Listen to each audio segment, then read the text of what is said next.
Roe, rod and redlegs. It's the Hampshire Macnab and Roy's up for the challenge. Minutes of angle. Distance dialling. We're at WMS Firearms in Wales to see if the new long-distance V6 scope from Zeiss can go the extra mile. Plus, bunnies on the big screen. The lights may be out, but Pulsar technology means everyone can see the hits and the misses.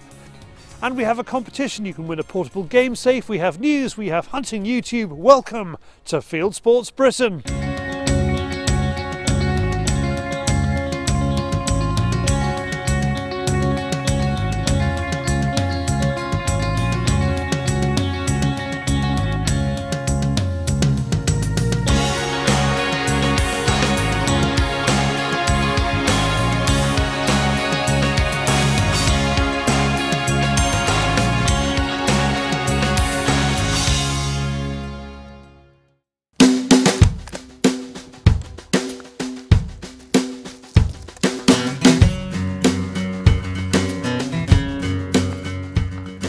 Sporting challenges come in all shapes and sizes, from the wild sheep Grand Slams of the USA to the traditional Scottish Macnab.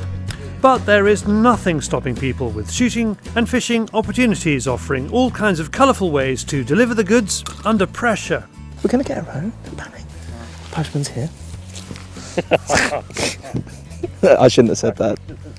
This morning, Roy is embarking on a new challenge dreamt up by Keith and Gavin Lockhart Mirams of Glorious Game. They run shoots and offer stalking in Hampshire, so they very reasonably asked themselves why not join up the dots and deliver a neat sporting package that says Hampshire loud and clear. That's the theory. Next, they need a friendly guinea pig or crash test dummy to put it into practice. As you can see behind me, the harvest moon is just disappearing as the sun is coming up. We kicked off this morning at 3:45. We've made our way down to Hampshire because we've been challenged to do a Hampshire Macnab. So we're going to be going for a brown trout and hopefully maybe a grayling as well. But we're starting off this morning to try and find a roebuck. We're then going to be moving on and hopefully shooting a brace of partridge. And if we don't manage a buck this morning, it just gives us enough time, hopefully before dark, to come back and do a buck. So that's where we are. The gauntlet has been thrown to the floor, the challenge has been set, and we'll see if we can complete it. The roe should be straightforward. He's a bit rusty, but is pretty good with a shotgun. But could fishing be the weakest link? With this boy's misspent youth, it's doubtful. The roe are on the fields, but not a suitable buck. I think the wind just swirled on us there and they shifted. Roy says the wind was wrong, but David wonders how he could make such a mistake with a big orange windsock in sight. I have noticed a very large windsock. What's going on over there isn't what's going on over here. Thank you, David.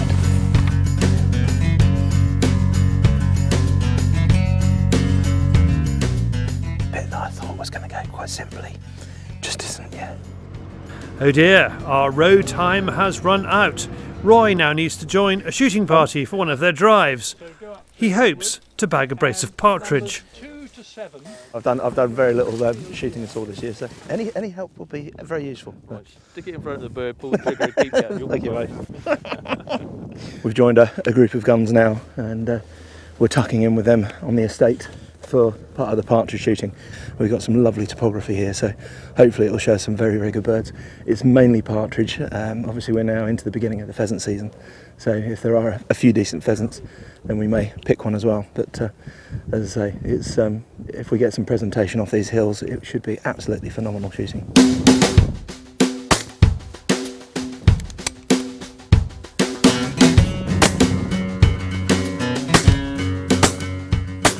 There we go.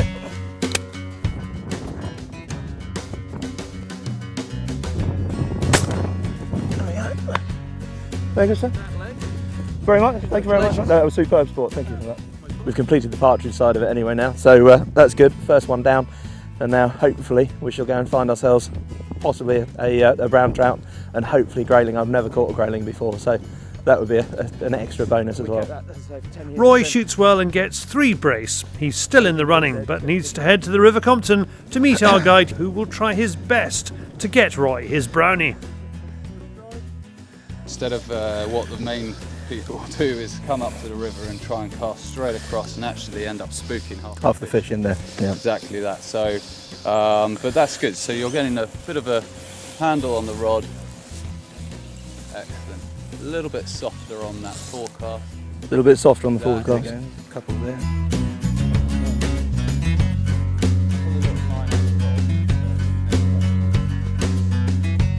What's the fish limit on here? Not sure if it's Jake or Elwood that he reminds us of, but he is wearing dark glasses, has a full tank of gas, and he's on a mission.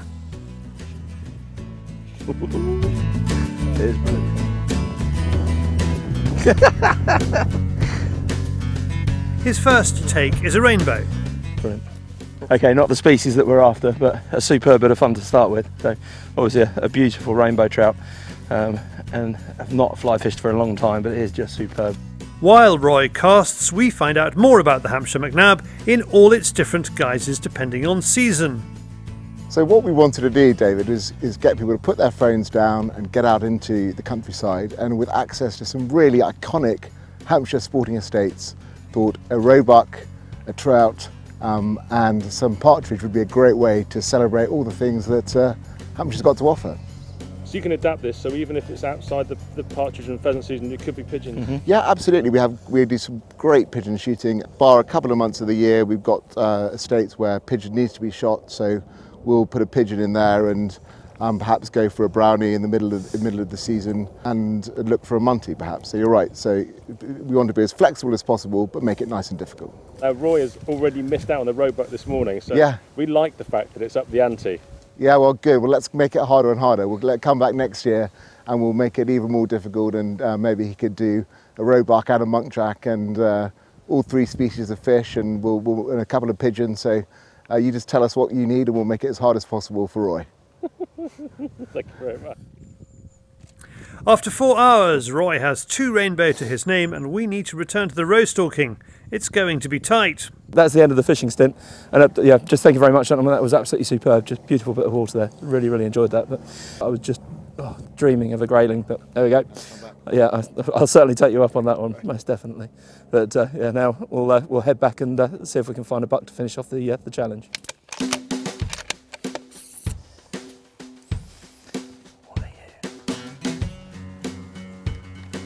We're just standing watching these deer frolic. So I think there's 7 or 8 deer out there playing around now. There's a couple of buck kids out there that we've identified, but I really don't want to do that. I'm just going to gamble with the last 5 or 10 minutes of light and just hope. We'll see how we go.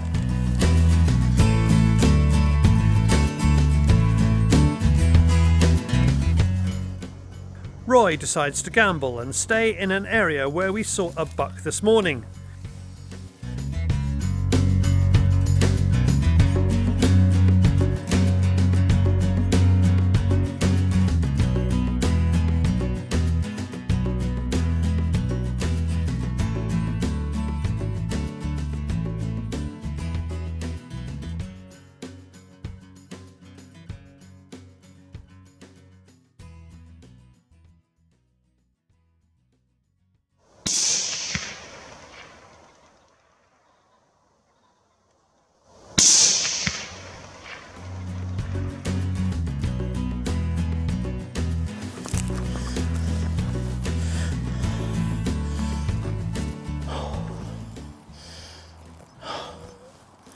Still sitting there.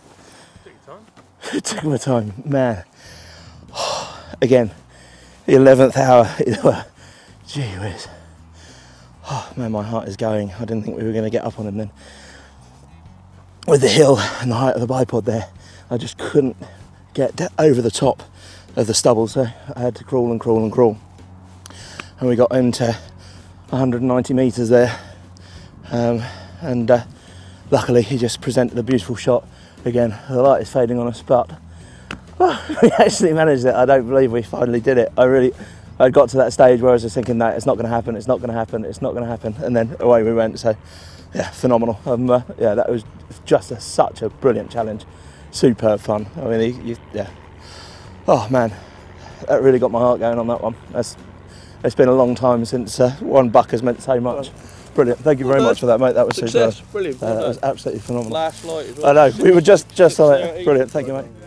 Keith and Gavin congratulate Roy on his redleg, rod and roe combo.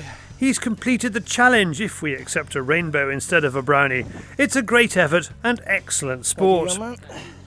For more information about stalking, fishing and driven shoots in Hampshire with Keith and Gavin, visit gloriousgame.com. Well done, Roy. Pressure was on. And if you fancy a day's shooting with Keith and Gavin, they have a few days in Hampshire still available. Now for our very own mixed bag. It's David on the Fieldsports channel News Stump.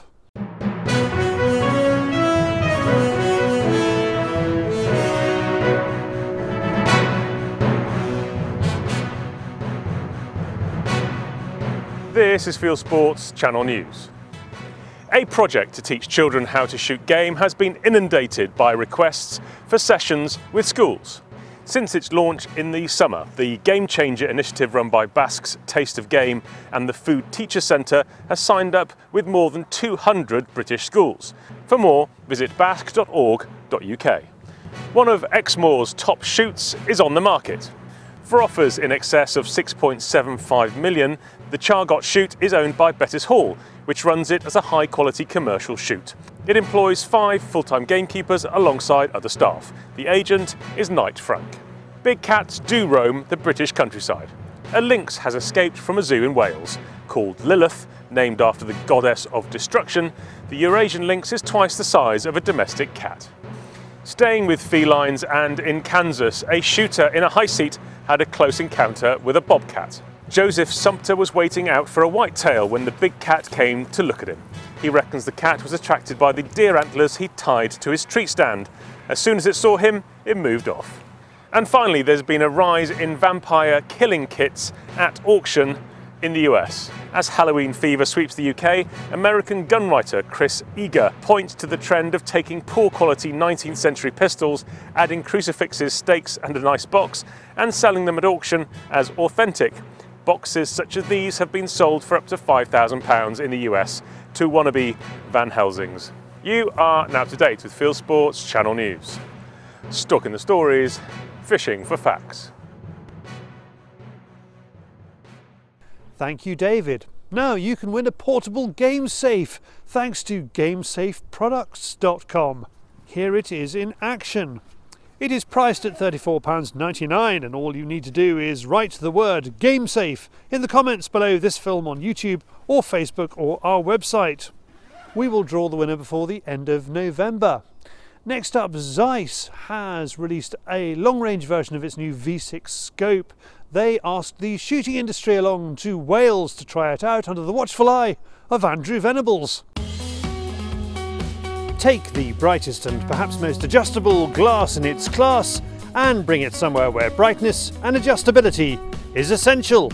We've come to the mountains of West Wales to WMS Firearms Training, where we're going to shoot some long distances with something new from Zeiss. We've never done a long-range model rifle scope, particularly designed for long-range shooting.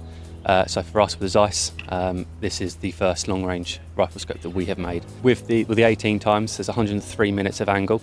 So with the right rifle, right ammunition, with our scope, you're going to be able to get out to 1600 yards. With the 30 times, again, you're going to get out to that kind of distances quite easily.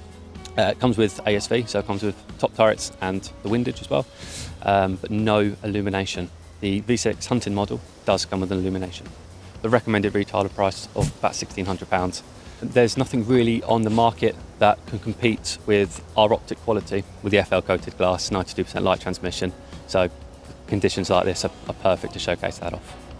Zeiss wants to show its V6 can cut the mustard, or at least dent the steel, at many hundreds of yards. There are some familiar faces around today.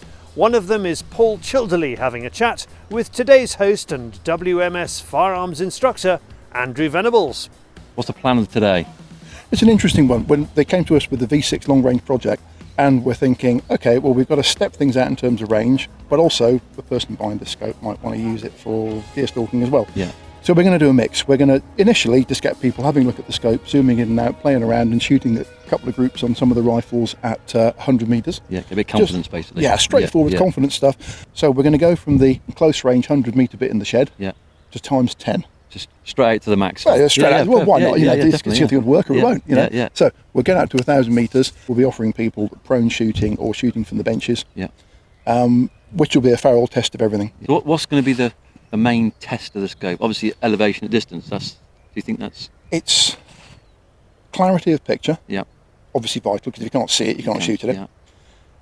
It's the ability to zero and dial up and down. Yeah. Dependably and repeatably. Right. These scopes are in minutes of angle. If they're zeroed at 100, the scope's on 0. These have a 2 to 3 turns in the turret, depending on how they're zeroed on which rifle. With some of the ammunition we've got at 1,000 metres or 1,100 yards, you're going to need 35 to 40 minutes of angle up. That's at least 2 turns of the turret. A lot going on in the scope. Can you go up? Then that's times 4, because it's a quarter minute of angle. So can you actually go up 240 clicks, come back down 240 clicks, and still be on 0 at 100? We believe, yes, absolutely, with the Zeiss product you will be able to. Well, first time here for me, so I'm looking forward to shooting out to 1,000, because I've never done that before. So I'll wait some instruction. We'll wait to see the results. Go on, let's go and play. After a quick safety briefing, the scopes, rifles and the guests warm up with cuppers and a few rounds down the range to the targets on the hillside. Zeiss wants to show the accuracy of the new V6 from a bench sitting position and standing using a set of sticks. The aim is to show the zoom, clarity and versatility of the scope in everything from hunting scenarios to those long-range mountain trips you may want to take. Oh, and to get used to shooting in the Welsh wind.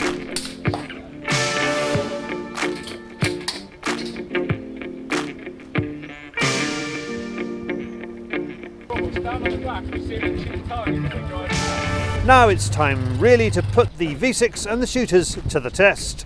We climb higher up the mountain into the swirly 25-mile-an-hour gusts and try to shoot the 1,000-metre targets. I think with this wind today it might make it a little bit more sort of difficult, but you just don't know. I mean, I'm not used to shooting stuff at the range we're about to do. It's most of my shooting is sort of pest control and deer stalking. So we don't really get to shoot anything much more than, I think the average is 100 metres, but maybe 150 at the most for myself. But to try and do this is quite testing at how you even start. But I think it's a fantastic location, and Mr. Venables that's looking after us, he's very experienced, and hopefully he can explain how we might go about it. I like Zeiss products. Coming out and doing this and actually practicing it in working process makes a big difference, especially when people come in and ask you advice over different bits and pieces. If you can say, yes, we've been there, done that, used it, like it or dislike it, then that's what you do. You know, it's very difficult trying to sell something you either don't know about or not really convinced, you know, it's going to do what it says. But these items clearly do, you know. It's a long way, very long way. Not a huge amount, no. I mean, there's seldom places around me that you can shoot safely at 1,000 metres. So yeah, it's nice to come up here and give it a go. So we'll see how we fare up, or don't. We start with a few 308 rounds that make short work of the targets. The steel plates are too far even to see with the lenses on our cameras. It's time for Andrew to bring out his 338 for a test drive. He explains how much adjustment the V6 will need with the different setups. We've got 2 rifles here. One's an ordinary stalking rifle. We've put one of these Zeiss V6 long-range scopes on. The other one is a serious long-range tactical rifle with a 20-minute of angle base rail on it. With the one which is designed for deer stalking, we can dial it up about 35 minutes of angle, which will get us out to 800-900 metres. And it's what we call flat on the rifle. With the tactical rifle, the scope's giving us a remarkable amount of elevation. This is the 5 to 30 power scope, and because it's zeroed at the bottom of the available range of elevation, when it's set on 0, which we have now, we can actually come up 1 full turn, 20 minutes of angle, 2 is 40 minutes of angle, 3, 60 minutes of angle, and we still have almost another complete turn on the scope. 80 minutes of angle I'm working out will allow this rifle to shoot out to a mile with the 300 grain match ammunition we've got. So, to be fair, in a £1,600 scope that's got the long range thing and the German glass in it, that's pretty good, and we're going to try it out now, see how it works.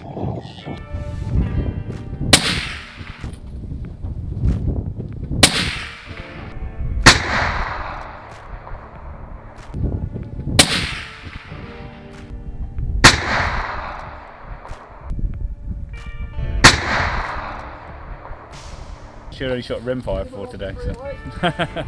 And you managed to hit its target as well? Twice, yeah, which is probably more than me. Goodbye to tea. I was doing that anyway. Fantastic. I enjoyed it actually. So the new V6 has what it takes to be a versatile hunting and target scope. With an impressive 103 MOA adjustment, it will reach the parts where others will fall short. Along with the incredible tea-coated fluoride glass and that never-faltering Zeiss clear image, it has proved today that distance is nothing. OK, you won't be shooting a deer out to 1,000 yards, but for long-distance shooting, it's nice to know your scope can cope. Thanks to all involved. Right, nighttime rabbiting is a spectator sport because of Pulsar streaming technology. Evening all. Tonight, it's rabbit night. The owner wants them just out the way because they're just tearing up the lawns. It's not good at all. But listen, tonight I'm going to show you how good thermal is. And let me tell you, it's off the hook good. The night vision, equally good. It's going to be a great night. I cannot wait.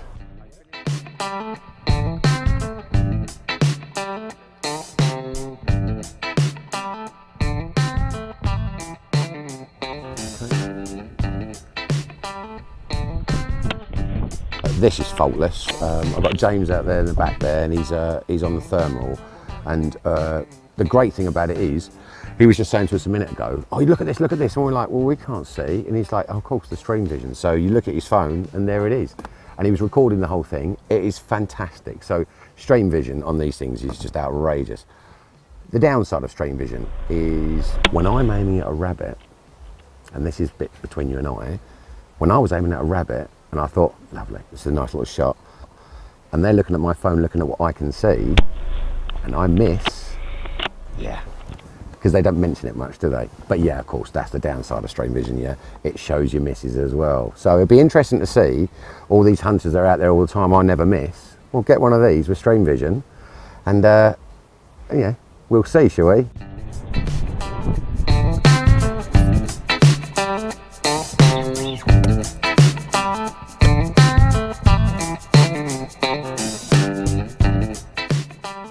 Finding it cost effective? Is it improving your pest control that much? I think so, yeah, I do. Again, a lamp's great, but sometimes, you know, certainly for rabbits, well, no, certainly for foxes, right? And, you know, if you've got a fox in the lamp, yeah, and you're aiming at him and you miss him, right, he'll never come to a lamp again, and you can call him all you like. They get really lamp shy, but so do rabbits, yeah. People say, no, they don't, no, they don't. Well, they do. You get a rabbit that's somewhere you've done a lot of lamping, yeah. As soon as that lamp comes out, yeah, they see some headlights, they're gone. However, with night vision, it's unobtrusive, inobtrusive. Well, one of those, and it's certainly, yeah. They've got no idea you're there. It is outrageously good, and it does make a difference, and it is cost effective. It depends on your budget, of course. But you don't have to spend a fortune on this stuff, you know. I mean, obviously the top gear, the thermal gear, is going to rush you a few quid, but you know, if this is your job, that's what you need. You know, you can't be a mechanic without, like, you know, some snap-on tools, can you? You know, you're not going to get your stuff from Halfords. So you cut your cloth accordingly. You know, the different reps you've got in there help me knowing. Tonight I've obviously gone to a different rep because we've got a different aim point. It's worked perfectly. It's really, really good. I love it. I absolutely love it. I know James has got his one as well. And, you know, again, yeah, you don't have to spend a fortune. The fact is, yeah, it's not out of the way. It's not one of those things you look at it and go, I can't afford that, never will do, you know? It's proper, it's worth the money, definitely worth the money.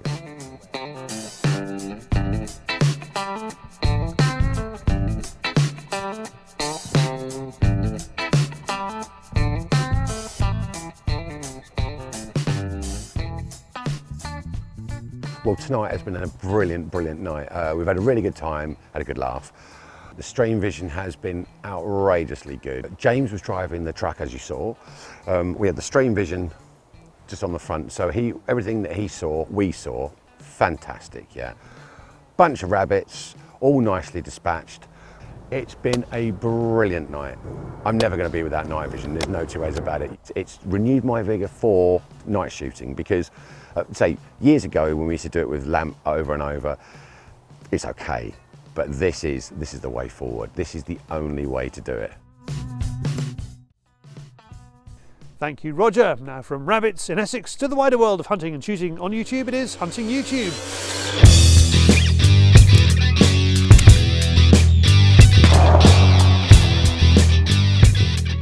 This is Hunting YouTube, which aims to show the best hunting and shooting videos that YouTube has to offer. Lots on wildfowl this week. Viewer Henry Koskiverta from Finland sends me his excellent hunting films, including this one on the Baltic Sea, where you will hear goose calls in a Finnish accent. Hunting YouTuber Afti Persch from Germany sends me this film about goose hunting on the Danish border with English subtitles. And in Iceland, Snorri Raffinsson's wildfowling film shows good numbers of greylags and pinkfoots sent in by a man I believed is called Caveo John, until I discovered that's the Icelandic for yours sincerely. Back to British, and thanks to John Clements for pointing me once again to Shotaway Films, whose cool-handed commentaries make partridge and pheasant shooting worthy of Sky Sports. In Scotland, Sir Coot films a doe double harvest doe season. It's here, has him out with a pal. They see 4 and shoot 2. Wild boar next. Turkish YouTuber Bilal Abachi is in France for a fast action-driven hunt. Staying on pigs and clay, Tall Stories is doing it the Kiwi way in Rasta Boar Buster Part 4. Man and dog pushed to the limits. And finally, German YouTuber Dreisbross is on tour, visiting Natura Wild, translates as Wild Nature, a high-quality hunting outfitter that specialises, as it explains it, in manufacturing gourmet experiences out of game. The core of this film is a roebuck stalk. That's it for this week. I have put all these films into a playlist for you. Click on the I symbol top right or check this film's description. If you have a YouTube film you would like us to pop into the weekly top 8, email me the link, charlie@fieldsportschannel.tv.